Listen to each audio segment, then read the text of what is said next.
O meu som?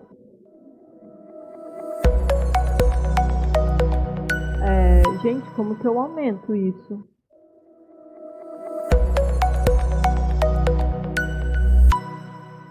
Pessoal, vocês estão vendo esse endereço aqui?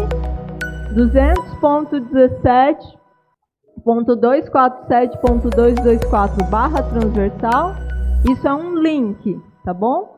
Então, para quem tem colegas que estão no remoto e não estão conseguindo acessar o SIGA, se eles forem na internet, certo? E digitar esse link, eles vão conseguir ter acesso ao vídeo. E daí a aula não vai ter um problema, tá? Então, ó, esse é o link 200.17.247.224/transversal, tá? Tem que colocar isso num editor aqui?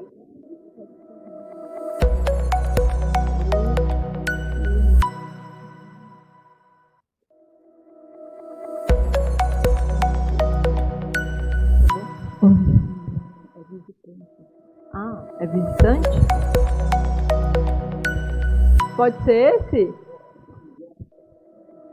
Tá? Pessoal, então vamos lá. O vídeo tá tudo certo? Tá no ar? Tá? Pessoal, só um aviso, tá? Boa tarde para todos. Hoje é 16 de outubro, tá? Por algum motivo, se você não estiver gostando da disciplina, tá? Hoje é o último dia para vocês trancarem, cancelarem a disciplina, tá bom? Tem que ser feita hoje. Se decidiu cancelar amanhã, já não tem mais volta. Então, quem não estiver gostando da disciplina, hoje é o último dia. Certo? Vamos lá. Como fazer para cancelar a disciplina? Vocês têm que ir no SIGA, tá? Eu sei que está fora do ar, mas tem que ir no SIGA. Voltou, tá? O SIGA voltou. Vocês vão no SIGA, aí na barra à esquerda tem uma parte que está escrito assim, disciplinas. Aí lá vai estar dizendo que vocês estão matriculados em Escrita Acadêmica, tá? E aí tem um botão lá que é desistir da disciplina, ou algo desse tipo, tá? Quem tem que fazer o cancelamento da disciplina são vocês próprios no sistema do SIGA. Não adianta mandar e-mail pedindo cancelamento. Esse processo é feito pelo aluno no SIGA, tá bom? Eu vou reforçar o comunicado ao final da aula, tá? Tudo certo, Apolinário?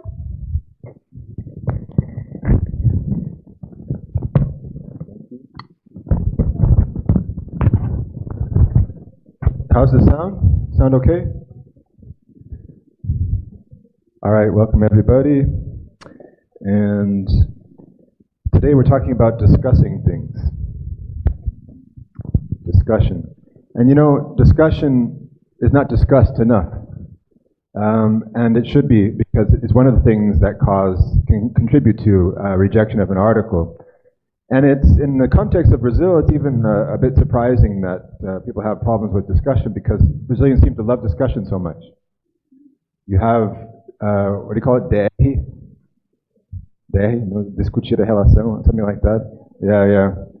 It's a reality. We don't have a translation for that, but it happens. But it seems to happen so commonly here that there's a term for it. And Brazilians love to discuss, it seems. So it seemed that in an article, you'd have more discussion.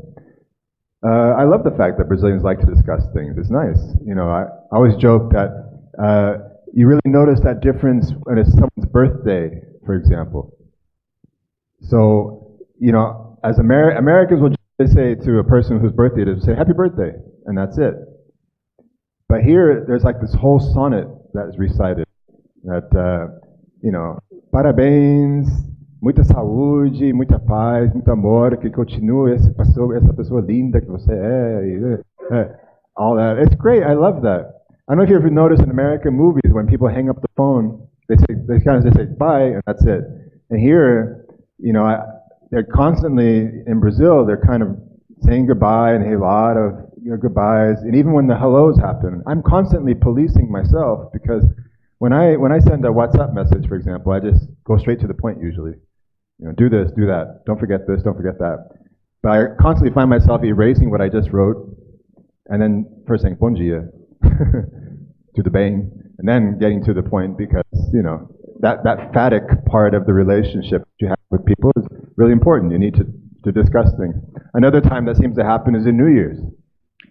New Year's, it's amazing. Again, as an American, I'll generally say Happy New Year, and that's it. Maybe on January 2nd, and then it stops. Here, I don't know when I have to stop saying Happy New Year to people when I see them the first time when the New Year happens, and when they say Happy New Year to me, it's like this long thing. I love it. It's great. Feliz Ano Novo, muito sucesso, muito paz, muito amor, muita felicidade para você, seu filho, sua tia, sua avó, everything. And I love that. That's great. So we think that, you know, when it comes to discussing things, it's strange that when I receive research articles that often, even Brazilians, suddenly change. Their discussion is really short. And usually, as you'll see later on, it's just a recap of factual information instead of discussing the results. So today we're really talking about what is the importance of this discussion of results. To situate today's discussion, here we are on the 16th of October, as Callie pointed out. And you have exactly 7 days from today to complete your feedback of articles. You will each have 2 articles to give feedback on. And then after that, starting after next week, basically, but you can already start today, you should start thinking about your final article. Now, that doesn't mean you have to turn in your final article soon, but you should start drafting it. And so you will have a chance on the 11th, rather the 6th of November, to turn in a draft of an article. And I know that seems like really, really soon, and it kind of really is. It's right around the corner. But it's kind of also a way to force you to really move forward in your article. Don't worry, no matter what phase of writing that you're in, no matter what phase of data collection that you're in, whether you have data or not, you will be able to turn in a draft on that date. Then on the 13th, we go on to do something different, but you'll still have time to write. And then on the 20th, you'll have to turn in feedback to each other. So you're going to have at least 2 moments of feedback on your writing, including the introduction and then your first draft article, before you have to turn in your final article. And that will be on the 18th is your basically your due date, because at that date, at the latest, you'll have to turn in your article to your orientadores, your advisors, and they will give you feedback on that, and then they will have to give the feedback back to us by that date, on the 29th of January next year.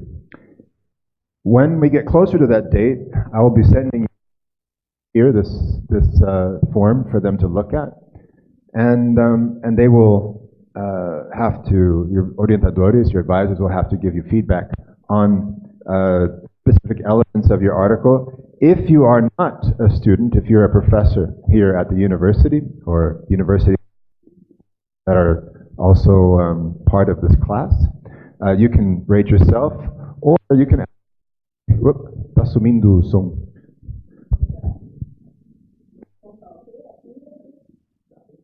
Okay.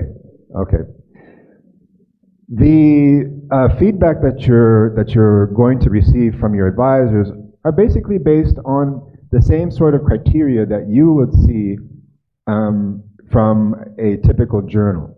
And you've seen these criteria before. The criteria that are related to: does the article show what is significant, the contribution of the study? Does the paper show a clear methodology? And then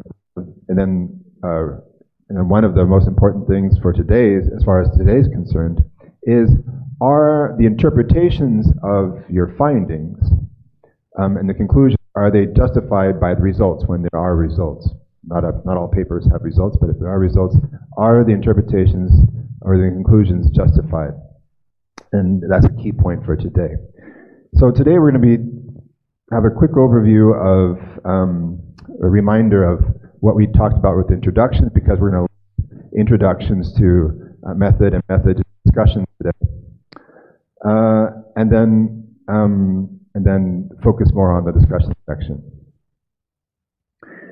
As a reminder, you will have received an email from PeerGrade, the feedback opened on the 9th of October, that was Wednesday last week, and it will close on the 23rd.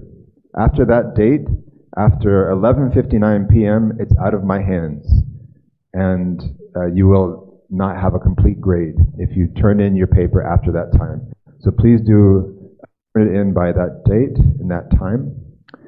About 50% of the people have done so already. You will have received an email that looks like this. Peer review is open. So if you haven't received it for some reason, check your spam folders or your junk folders or whatever. And the content of this email looks like this. Peer review is open. Hi, so-and-so. Peer review is now open for the assignment Introduction 2019 in the class of Academic Writing 2019. Click the button below. And when you click that button, you will be taken to 2 feedback forms that you'll have to fill out after you read the introductions. Introductions have been nicely short, so it shouldn't take too long. And then after you do that, you have this assignment on formative, which is to simply talk about the feedback experience. Did you like it? Didn't like it? What did you like about it? What did you not like about it? Okay, so last class, let me take you back to this. Do you remember we talked about, I showed you a video of a kind of pseudo experiment with these deodorants, in which a young woman filled the armpits of 4 different men. Actually, a total of 8 different armpits. And I wrote a fictional account, a fictional method for this. And the method I wrote, just as a reminder, was this. Men were chosen for the experiment. After playing basketball, each man applied 2 different deodorants, 1 on each armpit. A young woman was recruited to judge how pleasing the smell of each deodorant was. The female judge smelled each armpit, each time noting her impressions. Her final analysis was then given based on the notes taken. We all agreed that this method was very poor. It didn't tell enough information. And it's almost like the inverse situation of what happens in the introduction section. So, as I've said before, one of the problems that happens, one of the causes of a problem that can happen is when somebody has spent 2 to 4 years working on a particular research project, try to fit too much information into the introduction section to the point where the things don't connect very well, or there's unnecessary information there. Whereas in the method section, the opposite sometimes happens, where there's not enough information, simply because maybe a lot of the assumptions that you have are not put in there because it's in your head, you've thought about it so long, maybe it seems obvious to you that you forget to include particular information. So I asked you to read this method as if you were a reviewer of a journal article. And a lot of you raised questions like the kind that a journal editor or journal reviewer would raise. And you put these on formative. And you raise all kinds of interesting points, everything from, does hair come into the equation, to maybe she was even related or was a girlfriend of one of the guys there, all kinds of different variables that could cause problems for the results. And here are just a selection of a few that I pulled out from your comments. So, were the ages of the men, quanto tempo ela permanecia avaliando cada axila, qual foi a higiene prévia dos participantes, what was the previous hygiene of the participants, the men were wearing different clothes, tank tops and t-shirts and stuff. Does that compromise ventilation and consequently the odor after the game? What was the criterion used to choose the deodorants? Qual o critério usado por ela para avaliação? So what criteria did you use to evaluate the smell? Foi levado em consideração o uso de outro desodorante before, I assume before the exercise. And then a quantidade e qualidade do exercício físico foi igual para todos os participantes. These are all good questions. There are actually maybe 100 very good questions, all of which you raised and would affect the results. This doesn't mean that these questions weren't answered already or part of a method, but they're questions that you would raise as a reviewer. So looking at our IMRAD structure here, the method section doesn't stand alone. It ties to the other sections in the paper as well. And I'll show you what I mean. So if you look at these questions again, let's assume that a few of them were in fact accounted for by the deodorant researchers, the guys playing basketball or the people who organized that particular study. These ones in green. Let's assume that these ones in green are questions for which the researchers had answers and they had and were part of their method.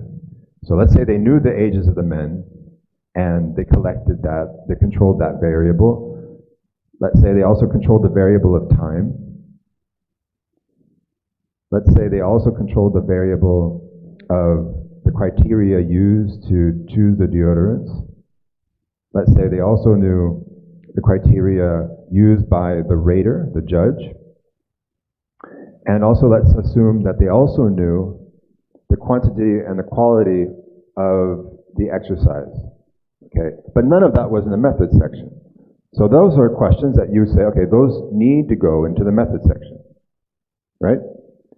And so then the method section would look more like this. Men n equals 4, ages 27 to 39, were chosen for the experiment after playing basketball for 10 minutes. Each man applied a roll-on and spray deodorant, one on each armpit. A young woman was recruited to judge how pleasing the smell of each deodorant was using the same criteria described in Smellerson, 1993. The female judge smelled each armpit for exactly 2 seconds, each time noting her impressions. That's a bit better. It's not good, but at least that tells you more information. It answers those questions. But also remember that the method ties also back, it should also tie back to issues raised in the introduction section. So if the method section has information, some of that information you might expect to be in the introduction. And also, as you recall, I also recommend, it's also that you may explain not only what you did, but why you did it for it. So with this here, for exactly 2 seconds, the female judge smelled for exactly 2 seconds, that's a fact. But you could also add, to control for intensity, the female judge smelled each armpit for exactly 2 seconds, to say why you did that. And that ties nicely more into the introduction. The introduction could look something like this. There has been alarming decline in birth rates in the world. Alarmistan, 2017. One possible cause is a decline in deodorant use among men. That's, of course, by Ridiculeschi, 2018. Much has been published on the effectiveness of deodorants, yet whether it is better to use a spray or roll-on type is still unknown. So that explains the choice. That would, as an example, explain why they've chosen to use roll-on and spray in the method section. Okay, so if those are the questions that you would expect to go into a method section, then what about these other ones that you raised, but they didn't have answers for? These here. Let's assume that the researchers did not account for those variables, but they're important ones. Maybe these are questions that could be raised, for example, when an article is submitted and then reviewers ask these questions. What would you do with these? Qual foi a higiene? What was the hygiene of the participants? What about the clothes? What about the use of other deodorants? Let's say these variables were not controlled for. Well, that's important because obviously that affects how you can interpret the results. Those could possibly affect or could have an effect on the results. And so it raises questions.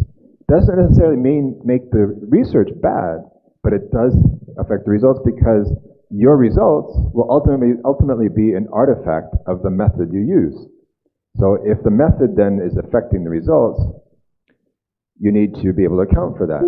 Now, remember at the end of last class, I said another way to think of this IMRAD structure is, with the introduction is basically why you're writing about what you're writing about. The method is how you decided to write about that or how you conducted the research. The results would be what your findings are, and then there's the so what. So what about those findings? And so, those questions that I mentioned earlier, I pointed out to you as ones that weren't accounted for. As you'll see today, those questions would need to go into a discussion of how the results could have been affected by not including these things. Remember that among the main reasons articles get rejected, one of them is a poor discussion section. And journals will often say, we need more discussion. But very few people understand what that means. What do you mean, need more discussion? What do you mean? What does a discussion mean? So let me show you an actual example of a rejection. I hope you never see a letter like this, an email like this one. So here is a typical letter from a journal. It says, in view of the criticisms of the reviewers found at the bottom of this letter, and when you receive something like this, it really it's like punching you in the stomach. It's terrible, it's heartbreaking. And in view of the criticisms of the reviewers found at the bottom of this letter, we cannot publish a manuscript in the Anais, blah, blah, blah. Sorry, I left the name of the journal there. In the last years, we have received far more papers than we are able to publish and must make some tough decisions.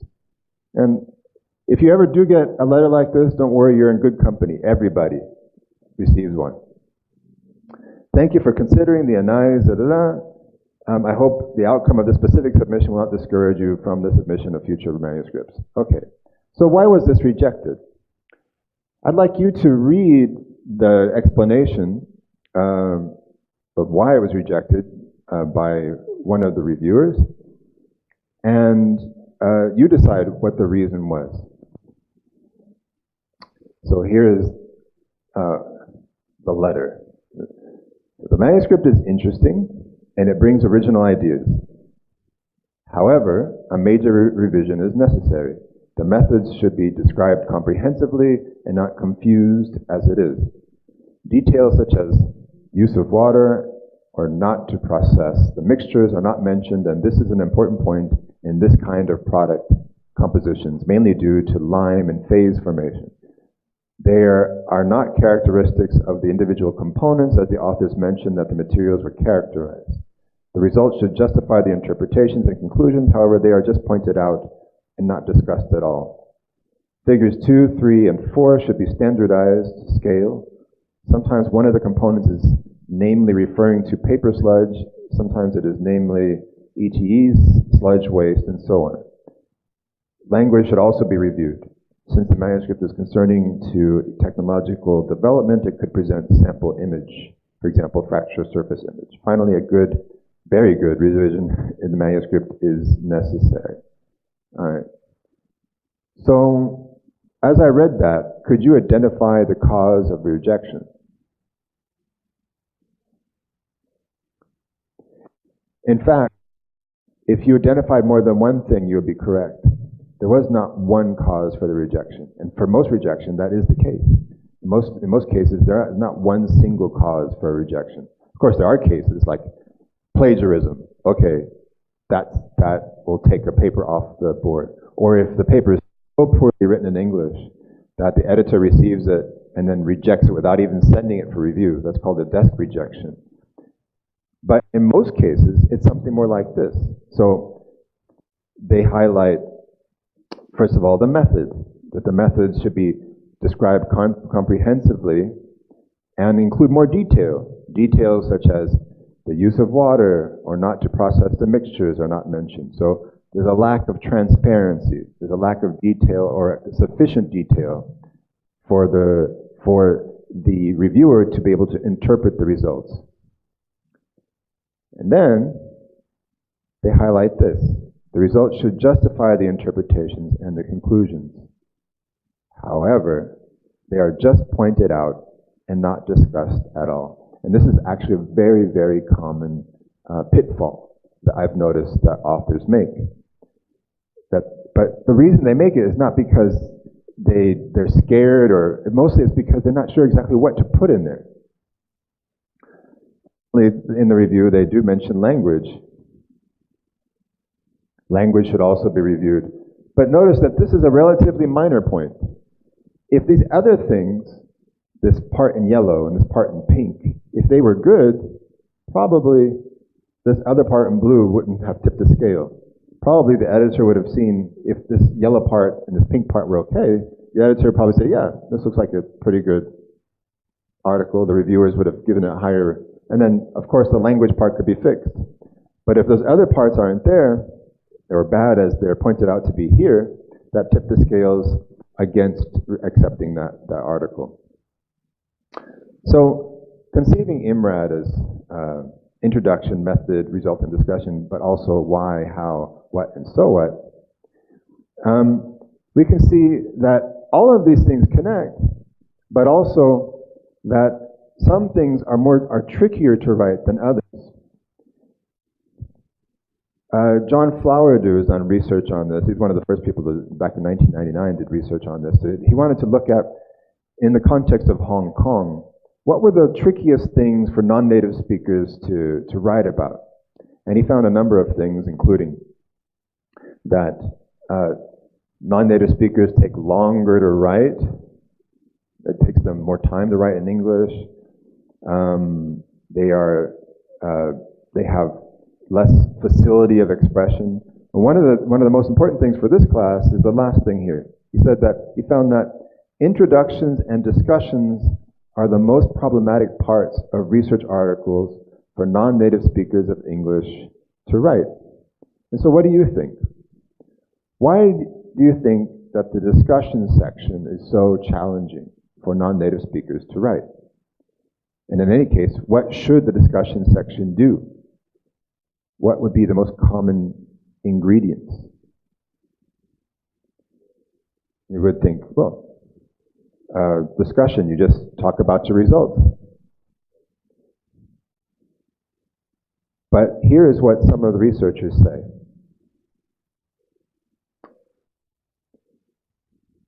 John Flowerdew points out that within the research article, some parts are found to be more problematic than others. The methodology and result sections are the least problematic, needing only a very conventionalized and formulaic style of writing. But this participant from Hong Kong, he said, the easiest part, I think the methodologies and results sections. My area of research, we are more on the science and engineering papers. More often, the paper format are quite similar with the different research work. So I can use the same style of writing. I just edit them in the same format using my data. That's for the results in the method section. The most difficult parts, on the other hand, are the introduction, review, and discussion and conclusion sections. These parts are more problematic because they require a persuasive style of writing in which the individual voice of the author needs to come through.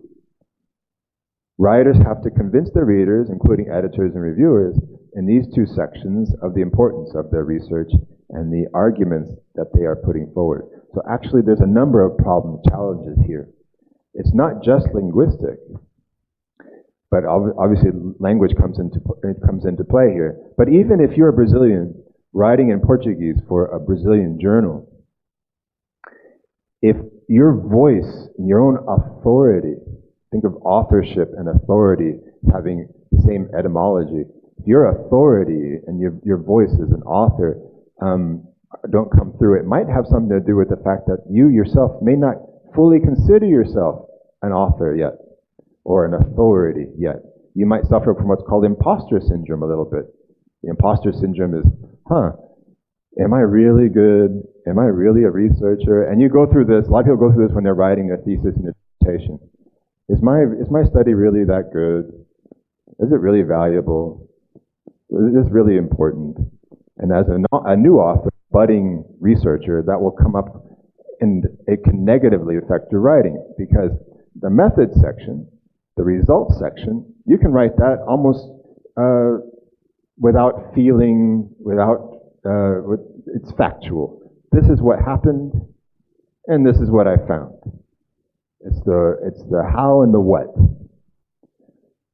But the why, the introduction section, and the so what are harder, because it involves you trying to put yourself, your voice, in the center of what you're talking about.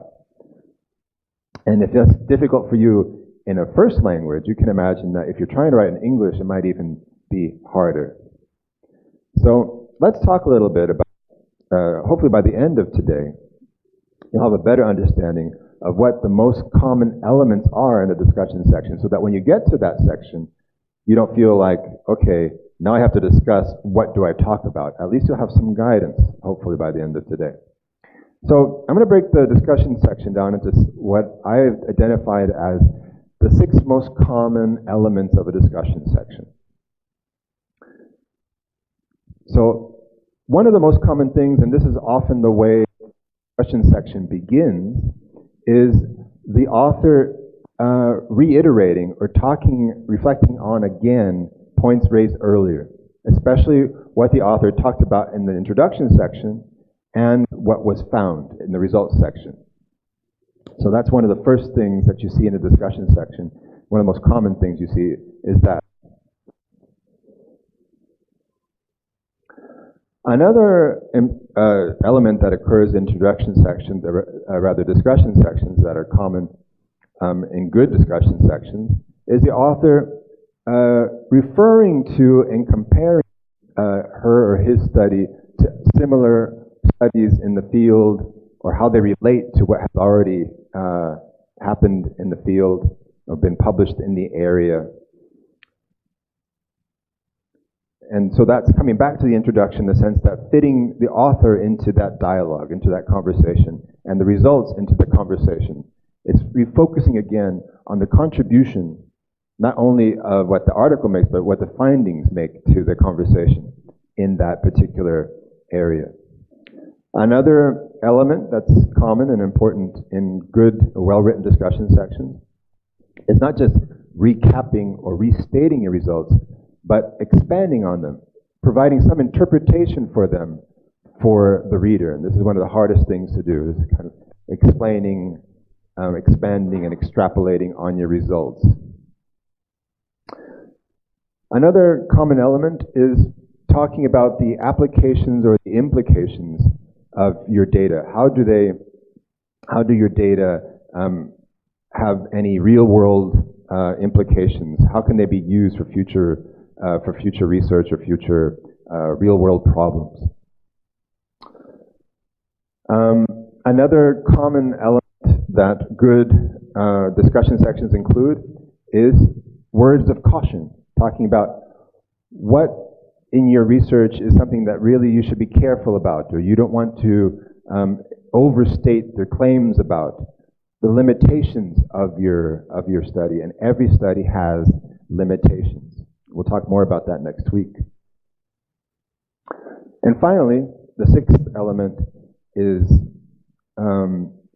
how your research forwards the area. How does your study advance research in the discipline that you're working in, and what is still needed?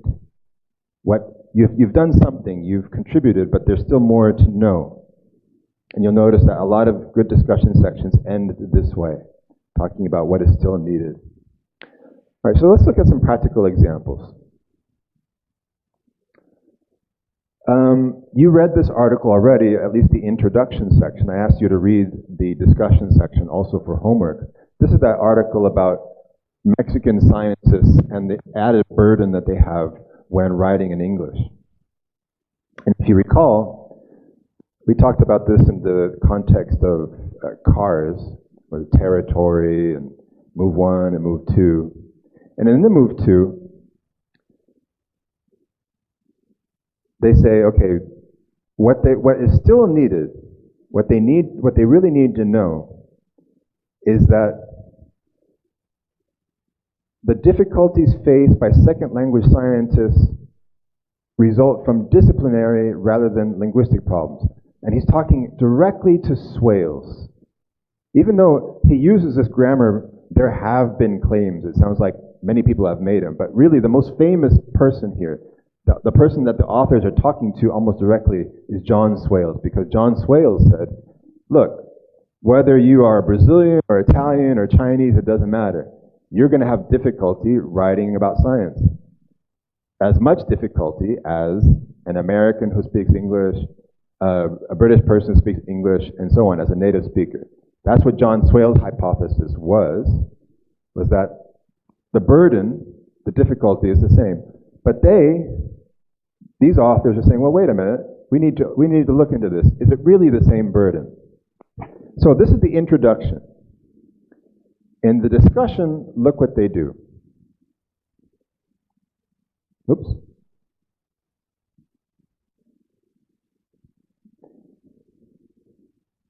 In the discussion, they revisit. Let's look at it together. They say, the purpose of this investigation was to provide quantifiable data through which the perceived burden of writing a research article in English as a second language could be established. Furthermore, the aim of the study was to address the question whether the difficulties in writing an English article in English as a second language were disciplinary or linguistic. So this is simply revisiting points that were raised in the introduction section. Just that. But they carry it forward. They carry on and they expand. And so they say, the data in this study differentiate between disciplinary and linguistic aspects of previously reported difficulties and support the idea that the added burden of second language science writing is linguistic in nature. As the participants in the study responded in parallel questions to the perceived difficulty, anxiety, and dissatisfaction of writing in their first and second languages, difference found to the factor of their perception of writing in a second language. In other words, as the disciplinary function of writing a science article is consistent between both questions, it is unlikely that this is the factor that contributed to added burden found in the responses of the scientists concerning their second language science writing. So they reported the results, and they say, and this is our claim. Our claim now is because of the results that we found, there is an added burden for Mexican scientists, and this difference cannot be explained solely as a function of the genre itself. Linguistic problems are likely the explanatory difference. They compare to other studies. These findings support the qualitative data supported by other researchers. Difficulties faced by second language scientists, such as those summarized by so-and-so and so-and-so and so-and-so, can be attributed to linguistic difficulty as a result of working in a second language. Qualitative research with non-Anglophone scholars reports greater difficulty in writing quickly, writing appropriately, accessing up-to-date resources, and accessing the networks that facilitate English language publication. And then they talk about the contribution. What the current study does is to assign these difficulties clearly to the linguistic component and specify the self-reported and perceived degree of increased burden while supporting the underlying findings of previous studies that the English science writing involves difficulties. So they talk about these other ingredients that were already talked about in the introduction and how their study compares. And they also talk about, okay, what's different? How does this add to that. And so they carry it further. So how does the study advance the area? So on a different level, this study also deepens our understanding of the affective dimension of science writing. Previous research has addressed this to a limited extent. Sending a manuscript out for review always carries some level of anxiety. All articles are manifestly riddled with emotions and emotional risks because work is received within a context not only of intellectual but also emotional acceptance and rejection. As with other results, the findings of the current study differentiate between disciplinary anxiety and anxiety caused by writing science in a second language. All right.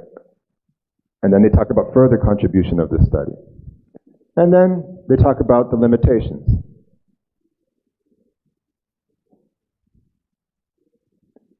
Oh, we're going to talk more about this next week, but notice when they start talking about limitations here, they bring it on.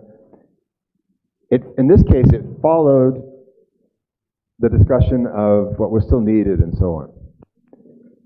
This is strategic. Where you put your limitations is strategic. Because think about if you're going to look for an apartment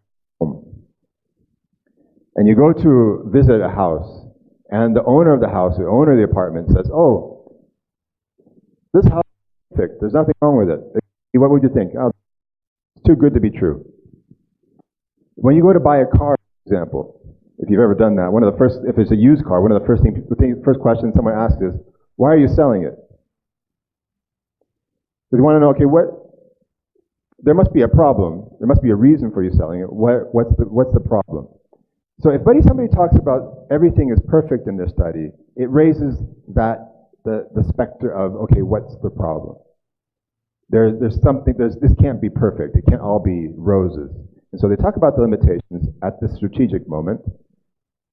And they say, an obvious limitation of the current study is that it focuses on scientists only in Mexico. That's an obvious one, it is. While the population explored in the study does represent a range of scientific fields and scientists, the fact that they come from Mexico and they speak Spanish may have influenced the results. In this sense, the findings are limited to the self-reported and perceived burden of Mexican scientists, and perhaps not to all scientists writing in the second language. Accordingly, it would be very helpful if we had similar data that address scientists from a much wider range of studies. In this sense, that last statement also is what is still needed, this last arrow here. All right, so let's look at the discussion sections that you looked at for homework.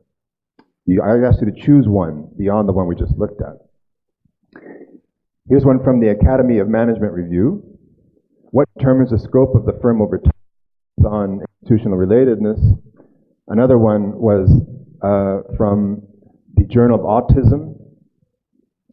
Brief report, preliminary evaluation of theory of mind inventory and its relationship to measure of social skills. Another option was this one from the American Journal of Medicine, association between patient-reported medication adherence and anticoagulation control. And another one from Food Chemistry, which is this phenolic composition and in vitro antioxidant capacity. All right. So here, in the discussion section here, you have a discussion and conclusion. We'll talk more about next week if this is a good thing or a bad thing to have a discussion and conclusion together. So let's read this together and you decide what are they doing here of those icons that we saw? What are the articles? What is the author doing? In this article, we have focused on one of the four most fundamental questions in strategic management. The article contributes to our understanding of the scope of the firm question by highlighting the importance of institutional relatedness in an institution-based theory of corporate diversification. Earlier, Peng 2003 articulated how institutional transitions matter for strategic choices in general. We have extended this work by specifying under what specific institutional conditions a conglomeration strategy may or may not add value. Here, you see two things happening, at least two things. One, you have them talking about what Peng did, so they're comparing that, but also how they have extended this work. And then they also talk about this.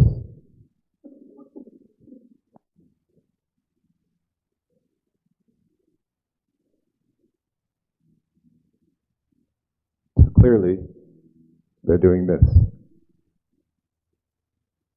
But they're also doing this. How so? Because of this. And that's an interesting strategy. If you can point out a limitation, but also how that limitation also paves a way for future research. It's like a nice way of saying, yes, it is a limitation, but this limitation opens a door for further research. All right, another article was this one here about theory of mind in the context of autism. What are the authors doing here? These findings extend the use of theory of mind as a valuable parent report measure, theory of mind inventory as a valuable parent report measure of theory of mind, TOM. First, they repeat the finding that TOM remains impaired at comparable levels among adolescents with ASDs and is related to verbal and communication ability. Frith et al., 1994. And that ability in theory of mind may increase over time. No ceiling effects were observed. Second, results support the external validity of the theory of mind inventory, demonstrating its valid use in a rural and suburban sample of community recruited adolescents with ASDs. All these things here that they're talking about, they're not reporting statistics. They're now inferring what the statistics told them. So therefore they're extrapolating. They're helping the reader digest their interpretations of the data. And then they also talk about this. Several important limitations of the findings are noteworthy. First, while strict procedures were used to ensure the ASD diagnosis, gold standard research measures were not used, blah, blah, blah. Second, the sample was fairly small, drawn only from a rural and suburban sample and not compared to a normative control. Larger, more geographically diverse samples compared with normative peer data will be crucial to future efforts. So what did they do? They did a limitation, but then that limitation opens a door for future efforts. It's kind of putting a different spin on it. It's the silver lining to the cloud that they inserted. So they say future research will expand upon these promising findings regarding the use of theory of mind, and then they talk about other things that the theory of mind inventory can do for the future research. And then they go on to say this study supports the importance of theory of mind inventory as a valid parent report measure. This is an important step in the advancement of theory of mind research in this population that does not suffer from so I mean, look at the adjectives they're using here and how strong the statements are. I'm not saying it's bad. Actually, it's good. That this study supports the importance of the theory of mind inventory, okay, and this is an important step. And they're saying that this study, basically, their study, is an important step in the advancement of theory of mind. So, I mean, if you're a new researcher, if you're an inexperienced researcher, you don't feel a lot of confidence in yourself. To make a statement like this, to say, hey, my study is important, and it advances this, may not feel that comfortable to you. It may not come naturally to you. But it is something that you need to do, in many cases, if you are going to write a journal article with a discussion section. And that's what they do. They interpret the importance of their findings and how it advances the field. Okay. And the American Journal of Medicine, association between patient-reported medication adherence and anticoagulation control, that discussion section there, they start off with a typical, in this prospective study, we found that patient self-reported adherence using 2 quick and simple tools for the assessment of adherence at each patient visit, a VAS, and changes in adherence using 7-day pill recall were independently associated with anticoagulation report. So this is just basically a recap of what they found in a nutshell. But then they continue and they say, our results are consistent with previous studies in human immunodeficiency virus patients and women taking aromatase inhibitors. The only previous study comparing VAS with anticoagulation control in warfarin-treated patients found no association. However, it was a small cross-sectional study using a convenience sample. So they talk about somebody else's limitation here. this study number 15 and say, well, it does compare to this study. Our study compares to this previous study, but that other study was a cross-sectional using a convenience sample, so they do this. That's what they're doing in that paragraph. Okay, and then they say we only found a moderate correlation between 7-day recall and VAS, despite the fact that they were administered in succession. We found that participation reported imperfect adherence more often with the VAS than the 7-day recall, although this might reflect that the tools ask about adherence over different periods of time. It is possible that the VAS is more accurate and less to desirability. Patients can report imperfect range of adherence on a scale without having to report their incoherent or incorrect pill taking directly to a clinician. So what are they doing here? Again, the statistics appeared elsewhere. They're in the results section. But look at this. They're using funny words here. Might. Wow, this is science. How can they use the word might? Isn't might about guessing? You learn this in English, right? May, might, can. You learn this with your English classes when you're first beginning to learn English. You learn it in the context like, tomorrow it might rain, which is, you know, a big guess. You would not expect to turn on the Jornal Nacional and hear the weather reporter say, oh, tomorrow it might rain. You're like, what? Show me the map, you know. Give me some more confidence in that. Show me, is it a 40%, 50%, 60% chance? What? Might sounds so vague, right? So you think, how can an author write here, although this might reflect that the tools, doesn't that sound too vague? No. Actually, the author is being careful. This is the discussion part. Like that, we showed you the statistics. Now we are interpreting what those mean. This might reflect the tools about here. It is possible that the VAS is more accurate. And we're going to talk more about this next week, about what's called hedging. This is what the author is doing here, is hedging, and it's a very important part of a discussion section, and it's a very important part of this extrapolation.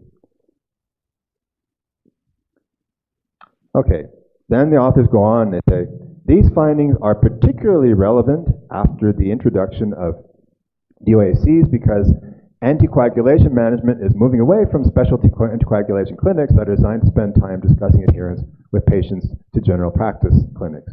So they're talking about the relevance here, the implications, the clinical applications, basically. So that's a real world implication, a real world application. And then they say, at the same time, and this here, I think in Portuguese you use similar thing, ao mesmo tempo, in this sense, not meaning simultaneously, you know, in a chronological sense, but as a kind of, you know, let me show you the other side, kind of por otro lado kind of thing. At the same time, poor adherence to DOACs cannot be inferred as it can with warfarin because of the absence of a laboratory test. So they're saying, okay, this has a practical implication, but we need to be careful with it. Sorry, we have a large insect in the room or something.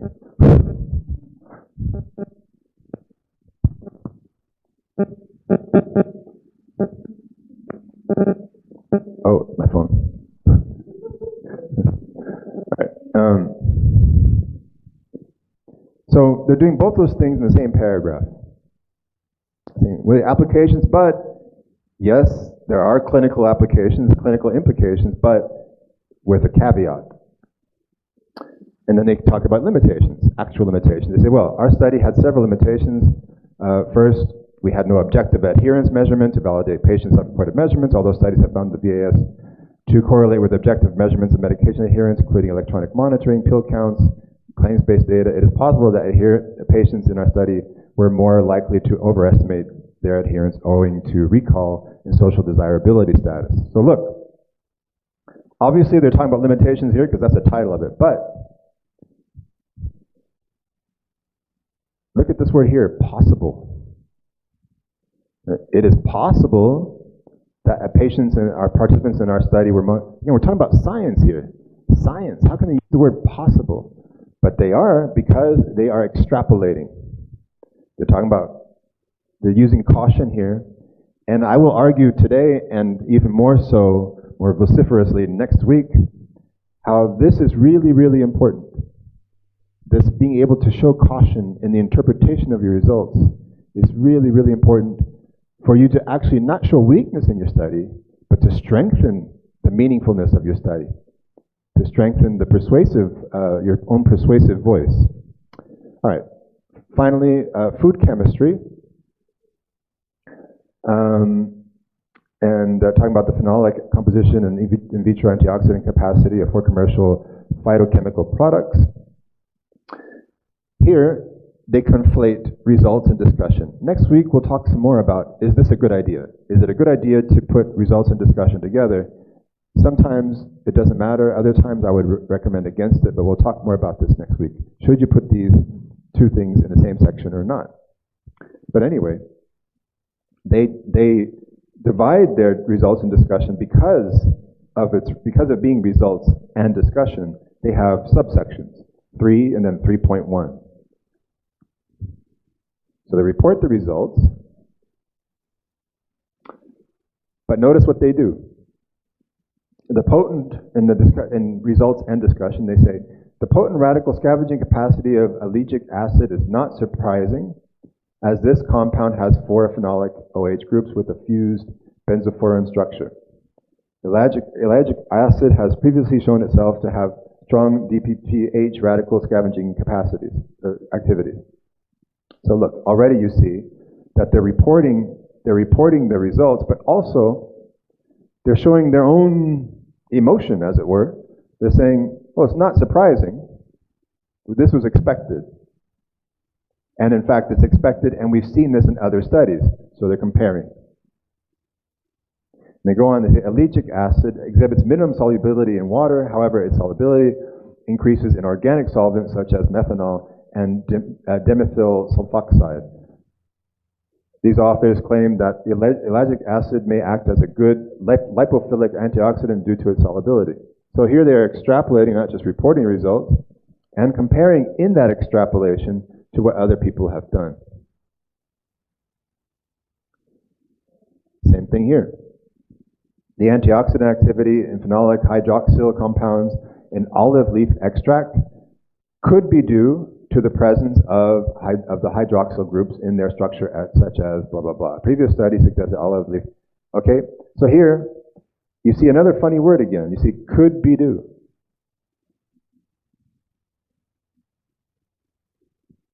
It's like might. It's like possibly. But they're interpreting, so they're extrapolating, and they're, again, comparing to other results in studies already published.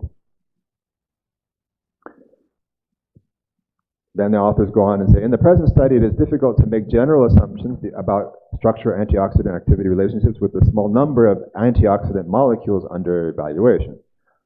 Scavenging data suggests that lutein, sesamol, ellagic acid, and olive leaf extract are capable of scavenging free radicals at physiological pH, hence preventing the limitation and propagation of free radical mediated chain reactions which contribute to oxidative stress. So they talk about a limitation, of course, here. It's difficult to make general assumptions. They're limiting, they're using caution. It's not really a limitation, they're kind of reining their interpretation in a little bit. Okay, well, you don't want to make too many assumptions here, but this is a possibility, a possible interpretation. So they do those 2 things at the same time. They say this can be of valuable importance. Here you see the word importance again. Imagine that they have to have some confidence to be able to say that. That shows confidence. This can be of valuable importance in preservation of foodstuffs, drug products, and cosmetics where free radical mediated chain reactions result in lipid oxidation and subsequent deterioration. And so obviously here they're talking about how it can be used in the real world, how it's useful in real world practice. All right, so that gives you a number of examples of the different things, those 6 components that I talked about. Now, if you remember this study, which is not as crazy as the GQ deodorant study, but similar in terms of talking about odor attractiveness.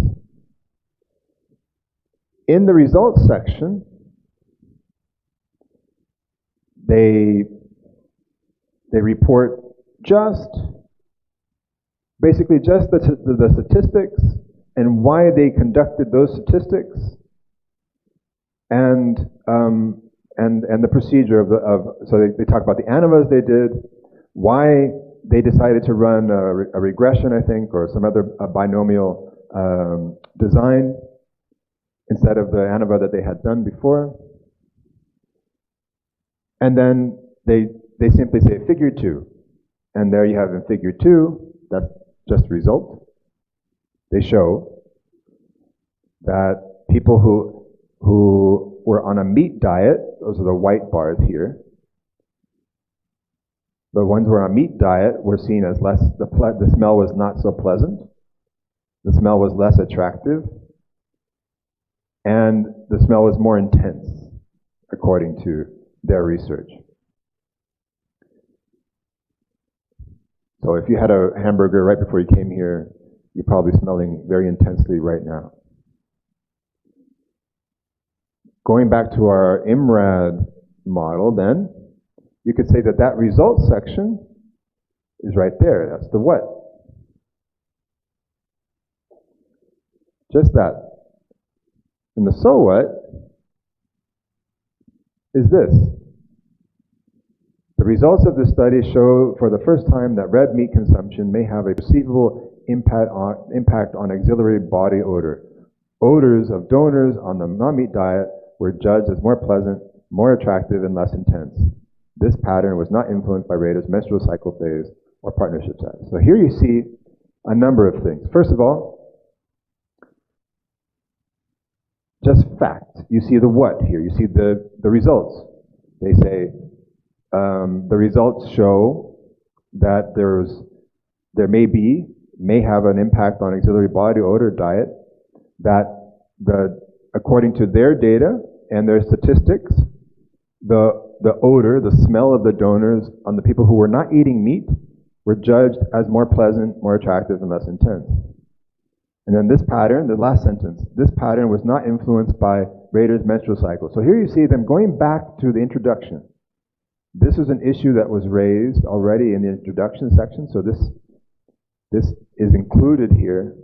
This is the results. What about the first sentence?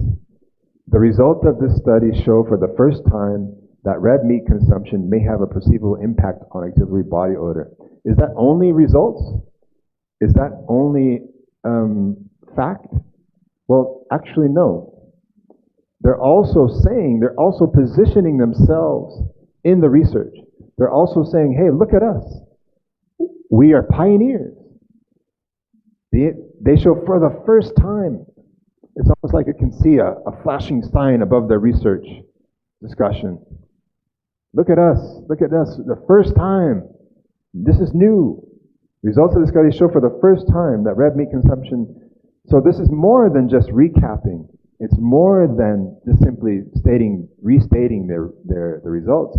They're saying this is the results and this is why it's important, because it's the first time this has been done. They're reminding the reader of this, which is something that was brought up in the introduction, how this hadn't been done before. So if that's the what, then that is the so what. So you should always be thinking about that connection there. What is the so what about your what? So let's go back to this rejection before we saw. And notice that they say the results should justify the interpretations and conclusions. However, they are just pointed out and not discussed at all. All right, so what I'd like you to do is on our webpage,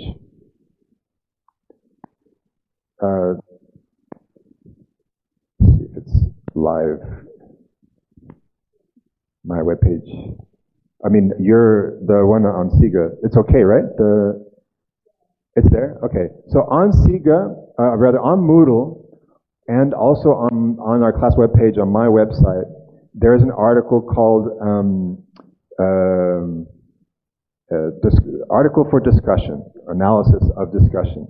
I'd like you to just download that and have a look, just have a look at the discussion section and compare that to what you've seen today. Just download it quickly and have a look just at the discussion section.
So on my website, it's right here. Oops.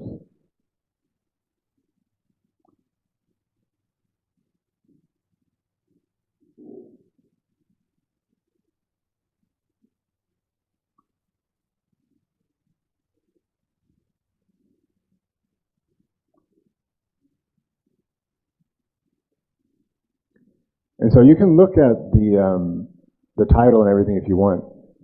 In fact, it's probably a good idea just to get a feel for what it's about. But just take a few minutes and look at section 3, I think it is, here, the results and discussion, and how does it compare? What is perhaps missing, or what could be changed? And do you agree with the journal's assessment of it not being a complete discussion section? So just take a few minutes and read through that.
Okay, so now that you've had a chance to, oh, delete, sorry.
Yeah.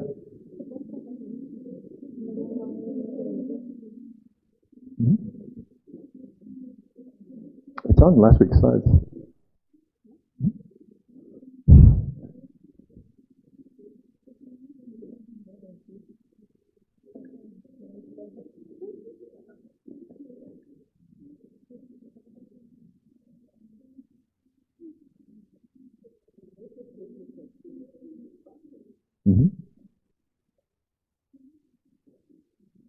Okay.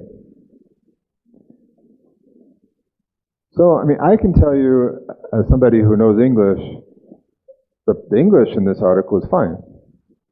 It certainly wasn't rejected because of any English problems. What did you think about the discussion, considering the 6 elements that we discussed, showed you earlier, about comparing to other studies, talking about limitations, showing, extrapolating, and so on. What did you think about the discussion section, this one?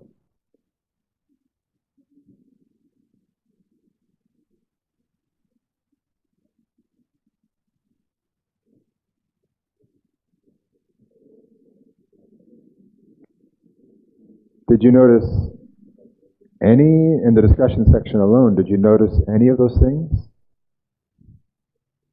Those 6 components? You did.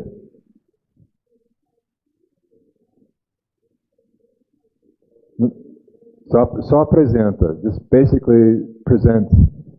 Now, there may be different reasons for that, but I would agree that when you look at the discussion section here, essentially it's almost as if the authors are basically reporting what is already in the tables. So another way of thinking about a good discussion section is, okay, you know, what added value is there to the tables? I mean, could I basically understand what the authors are talking about just by looking at the tables? In this case, almost could. And what is really missing here is basically a critical look at their own data. And when I say critical, I don't mean being criticizing themselves. I don't necessarily mean that. I mean looking at analyzing critically the data that they present. Not just talking about this is what we found, but what could possibly explain the findings? What are some of the things that explain the phenomena that we are reporting? And are there possible other issues that are not being discussed, that are not in the findings? The other issues that could be causing the phenomena that they're reporting, and also, are there other studies that have reported similar things? And if so, how do their studies differ? I mean, there are a couple of studies reported, but it's the same one. I think it's number 11, not much. In the conclusion,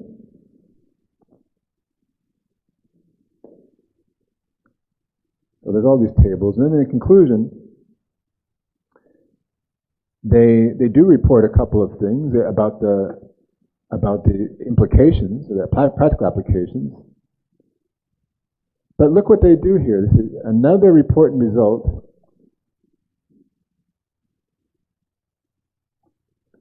Is related to the use of composites in civil construction. But they don't say why. So another important result is related to composites in civil construction. Okay, but why? What is it about the results that have implications for civil construction? I mean, it may seem obvious to them.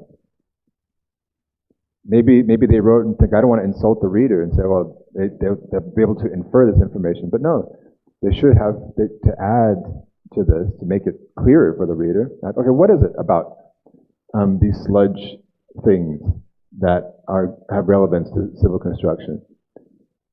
And there's one word here that I'm going to advise you against using myself, which is this here. The results achieved at the end of the study through physical and chemical analysis proved the possibility to replace natural materials with paper sludge. This is not just me, but it's a pet peeve word with many editors and many reviewers. Do you know why? Because it shows a little bit too much confidence in the data. So it's very difficult to prove definitively anything. And I think maybe this is maybe an issue of something that is commonly used in Portuguese. Esses dados comprovam. I think it's not a big deal. People write it here, but for non-speakers of Brazilian Portuguese and for English speakers to read the word and hear the word prove sounds too assertive. Sounds like, what do you mean prove it? It doesn't prove. It shows strong evidence for it. It points to a good possibility of this phenomenon, but prove is just too strong. And so they kind of, to summarize, in that section, in the discussion section, they kind of don't do enough of a lot of things, and to some extent they do too much of others. So this is what caused the rejection, in addition to a lot of other issues related to the method. The method wasn't clear, but the discussion section really was mentioned a lot by both reviewers as being problematic. So what I'm going to want you to do for homework now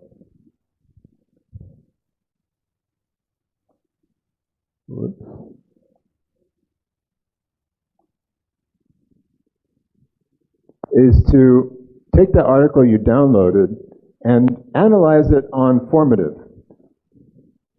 What exactly is missing? What is present in your opinion?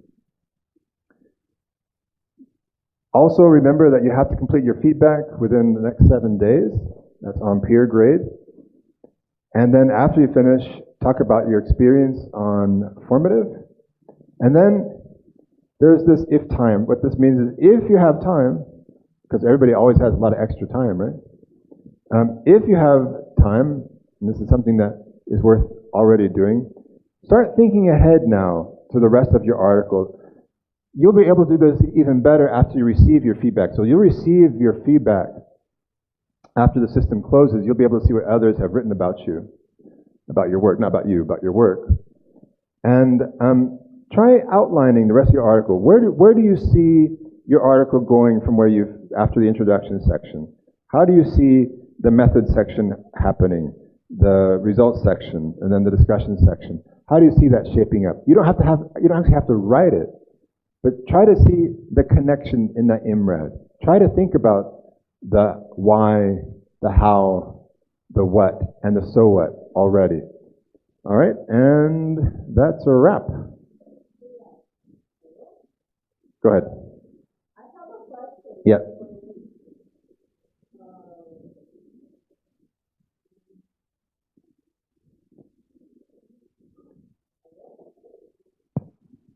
My question is, when I was writing my introduction, I wasn't trying not to explain too much, because I am supposing that someone from my expertise area will read the introduction. Yeah, that's a good question. So when you were saying here that the author wrote música de livro, né? Yeah. So where I have to go, right north or right left? So first of all, to deal with the first part of your question, when you submit an article to certain journals, sometimes they'll even ask you, who do you recommend to review this article? And you can recommend people. That doesn't necessarily mean that that person will review your article. And there are still several other journals that will not let you decide or even recommend. They'll just send it out for review to people that they think might be good reviewers. However, in most disciplines, in most areas of science, those reviewers, they're doing those reviews out of the goodness of their heart. They're doing it for free. That means, since they're not getting paid for it in most cases, when journals send articles out for review, they're expecting people to not answer the email or to just say no. And so their first choice often goes to the second choice and third choice. And when they go to that second choice and third choice and fourth choice and fifth choice, they get farther and farther away from people who may have specific expertise in the area that you're writing about. And so let's say that I receive an article from a journal. Oftentimes the subject matter is only, vaguely related to my specific line of research. And when that happens, I suspect that the people who were the better choices for that article just said no. And that means also that when I read your article, you're going to have to resituate your research for me, because I will not be able to immediately get a lot of things. Also remember that even people who research the same subject as me, the same disciplines as me, they will have often very specific research areas or specific interests that have a whole body of literature that I'm not quite familiar with. So I'll need to know more about it. So if you have a particular instrument that's been used in a particular study, let's say that take this theory of mind inventory. Now, if you're a cognitive scientist, you may be able to read and review that article. But if you don't specialize in autism, for example, and you get a theory of mind, you may roughly know what it means, but you're not familiar with the instrument itself. And so you need to know more about it. It has been validated, who's used it before, and so on. So you have to be careful with that.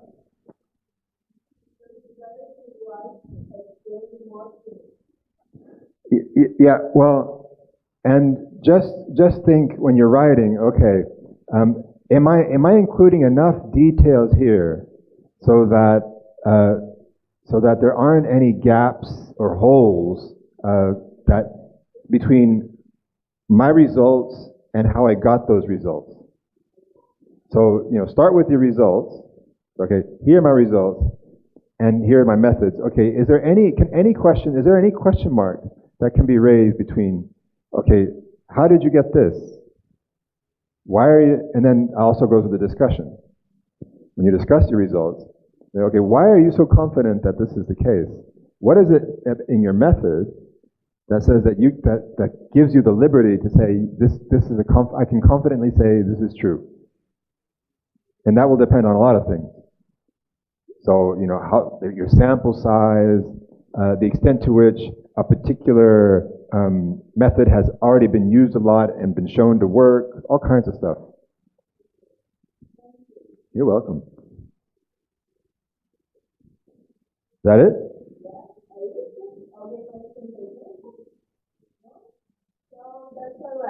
That's a wrap. Alrighty.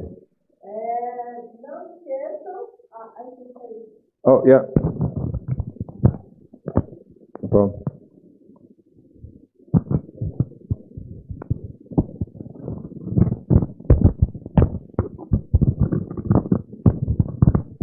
Pessoal, não esqueçam, tá? Hoje é o último dia para cancelar a disciplina. E quem tiver dúvidas, por favor, consulte este site aqui. Tá? É prppg.ufpr.br.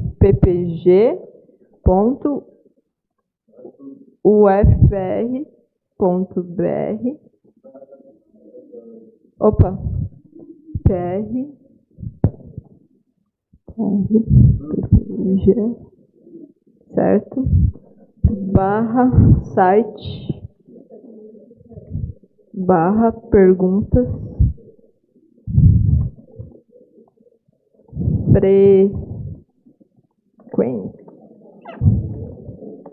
barra 2, tá?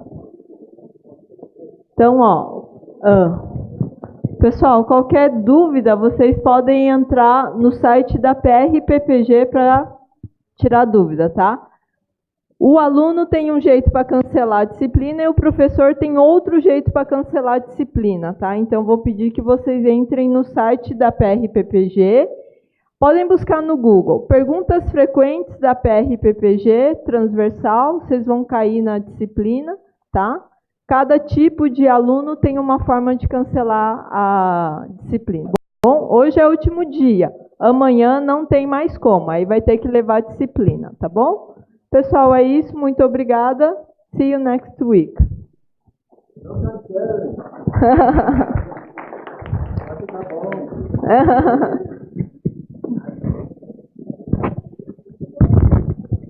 So